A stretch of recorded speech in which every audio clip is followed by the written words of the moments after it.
हम और हमारा समाज ऐसा है कि जो इस देश की समाज व्यवस्था के आधार पर जिनको पढ़ना लिखना हजारों साल तक मना रहा,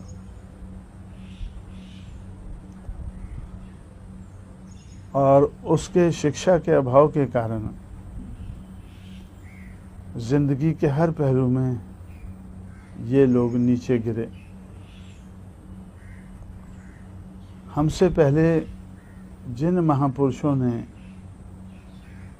इनकी गिरावट को दूर करके इनको ऊपर उठाने की सोचा,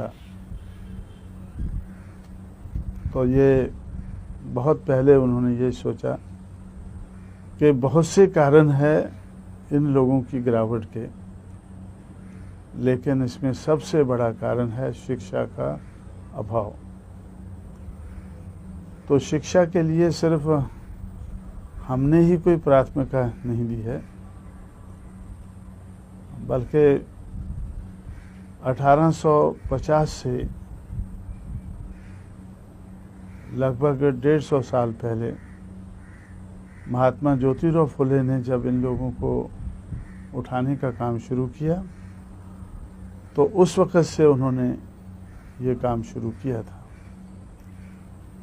उसके बाद छत्रपति शाहू महाराज ने इस बात को काफ़ी आगे बढ़ाया, और एक राजा होने के नाते उनके पास धन था। उस धन का दुरुपयोग करने की बजाय सदुपयोग किया और शिक्षा के मामले में इन लोगों को काफ़ी आगे बढ़ाया।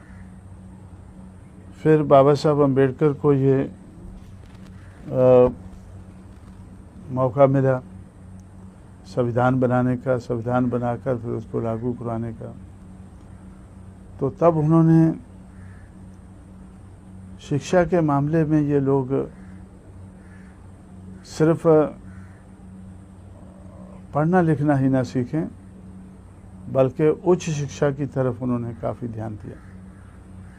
ऊंची शिक्षा प्राप्त करके तो ये जो मार्के की जगह है, काम की जगह है, तो उन जगहों पर ये सेलेक्ट होकर तो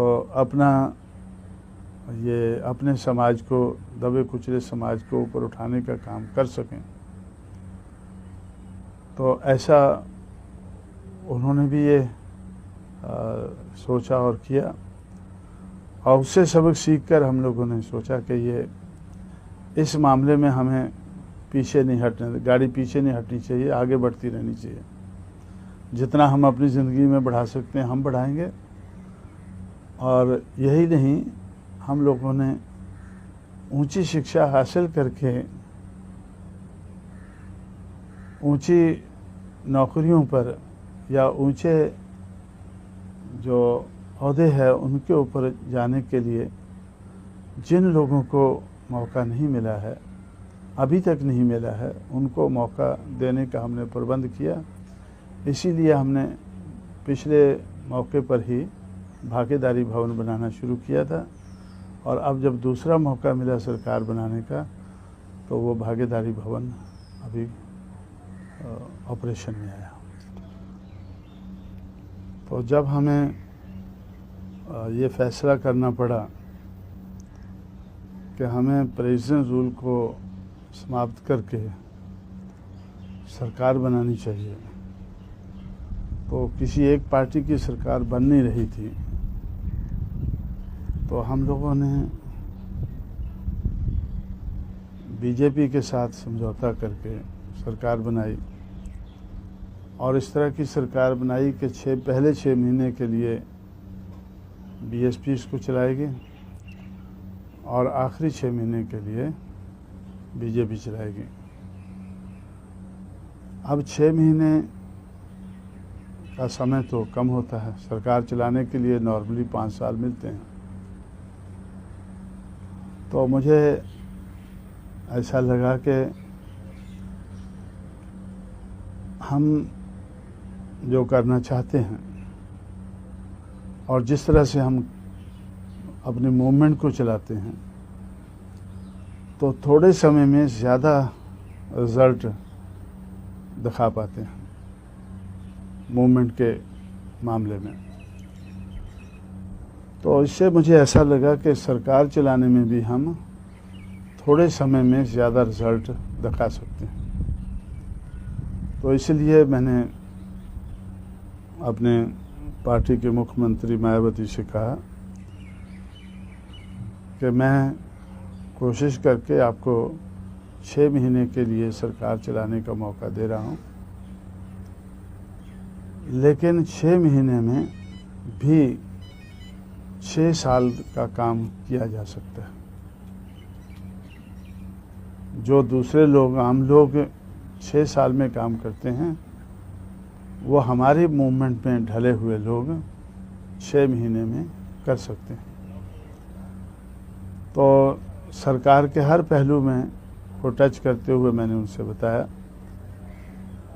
कि ये जैसे लैंड टू द लैंडलेस सरकार की तरफ से जो योजना बनती हैं,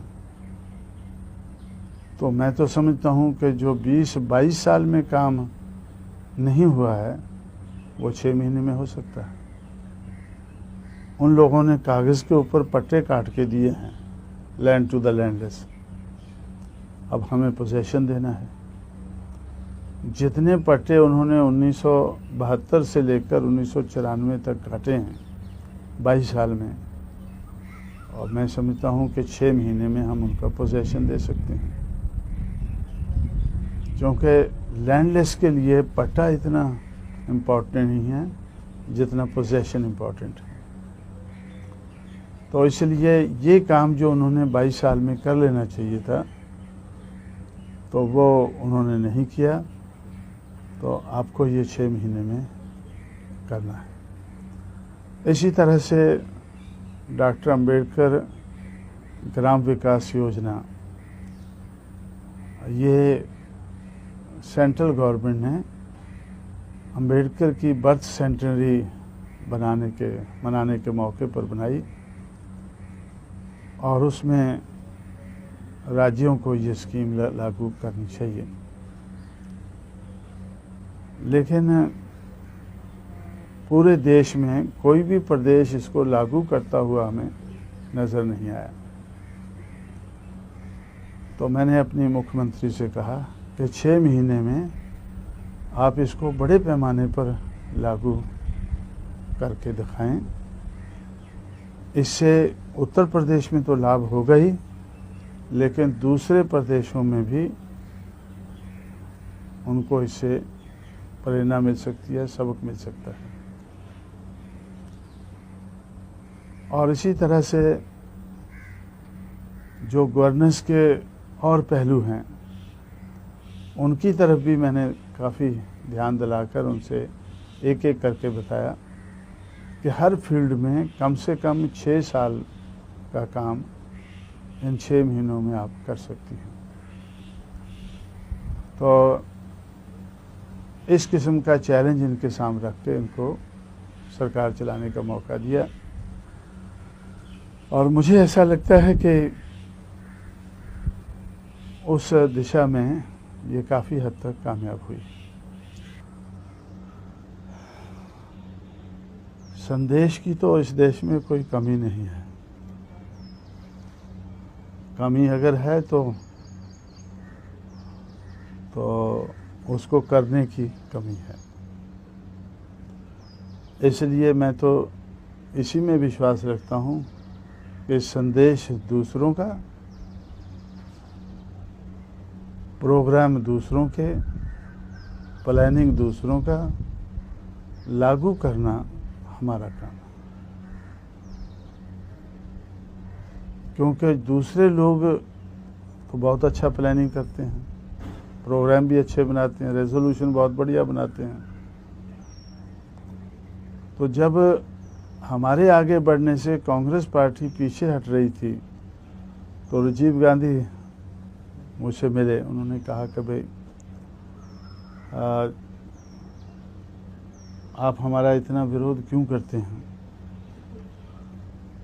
आप हमें आगे बढ़ने से क्यों रोकते हैं? ये देखो हमारे रेजोल्यूशन, कितने बढ़िया रेजोल्यूशन है, कितने बढ़िया ख्याल है हमारे, कितना बढ़िया उपदेश है, और उसके आधार पर ये हमारे प्रोग्राम है और ये प्लानिंग है। तो ये और हम क्या कर सकते हैं? तो मैंने उनसे कहा कि भाई ये सब कुछ से मैं सहमत हूँ, इसके बारे में मुझे भी उपदेश देने की ज़रूरत नहीं है, लेकिन ये जो सब कुछ अच्छा आपने किया है, जो बनाया है, इसको करने की ज़रूरत है। कागज़ के ऊपर तो बहुत कुछ है, इससे बेहतर हम बना नहीं सकते, हम बनाना भी नहीं चाहते, बना बनाया हमें मिल रहा है, इसलिए इस दिशा में हम अपना दिमाग लड़ाते ही नहीं।